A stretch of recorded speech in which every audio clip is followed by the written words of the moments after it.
नमस्कार, मैं शिवानी रतूड़ी लाइव में आपका स्वागत करती हूँ। साथ ही स्वतंत्रता दिवस की भी आप सभी को ढेरों शुभकामनाएं। बढ़ते हैं आज की खबर की ओर। बिहार में वोटर लिस्ट के स्पेशल इंटेंसिव रिवीजन को लेकर चल रहे विवाद के बीच सुप्रीम कोर्ट ने गए अंतरिम आदेश ने सियासी माहौल को और गर्मा दिया है। नेता प्रतिपक्ष तेजस्वी यादव ने इसे विपक्ष और लोकतंत्र की बड़ी जीत करार दिया है। पटना स्थित अपने सरकारी आवास पर प्रेस वार्ता करते हुए तेजस्वी ने कहा है कि अदालत ने उनकी 3 प्रमुख मांगों को स्वीकार किया है। पहला, आधार कार्ड को मतदाता पहचान के लिए मान्य दस्तावेज के रूप में शामिल किया जाएगा।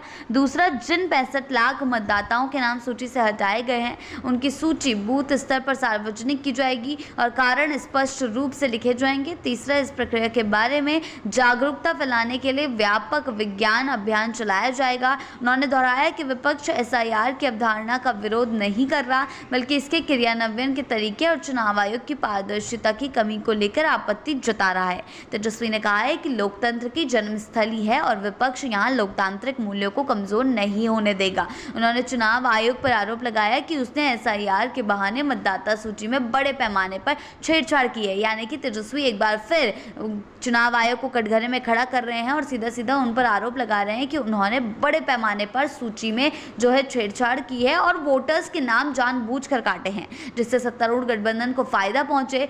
यानी कि सीधा सीधा कहा जा रहा है तेजस्वी यादव द्वारा कि बीजेपी को फायदा पहुंचाने के लिए चुनाव आयोग ने ये प्रक्रिया की है और चुनाव आयोग ने छेड़छाड़ की है सूची में। उनके अनुसार मतदाता सूची से हटाए गए 65 लाख नामों का ब्यौरा सार्वजनिक होने के बाद ही असल गड़बड़ी की तस्वीर सामने आएगी। उन्होंने बताया कि उनकी आपत्तियां मुख्य रूप से समय सीमा, दस्तावेजों की उपलब्धता और अप्रवासी लोगों के नाम हटाए जाने को लेकर थी।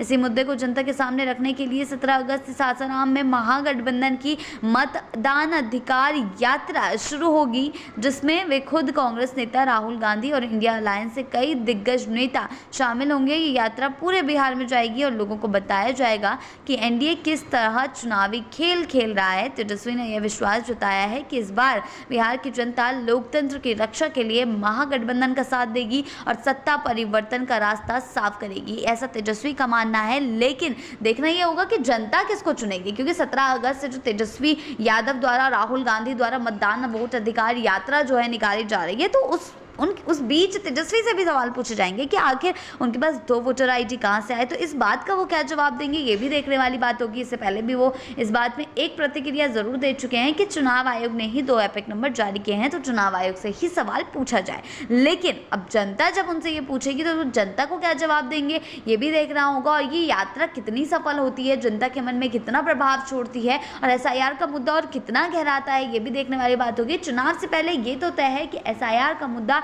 थमने वाला नहीं है और तेजस्वी लगातार सरकार को और चुनाव आयोग को घेरने की कोशिशों में बने रहे। ऐसी ही अपडेट्स के लिए जुड़े रहे हैं लाइव के साथ ही चैनल को सब्सक्राइब करना ना भूलें और हमारी फेसबुक और वेबसाइट के साथ भी जरूर जुड़ें।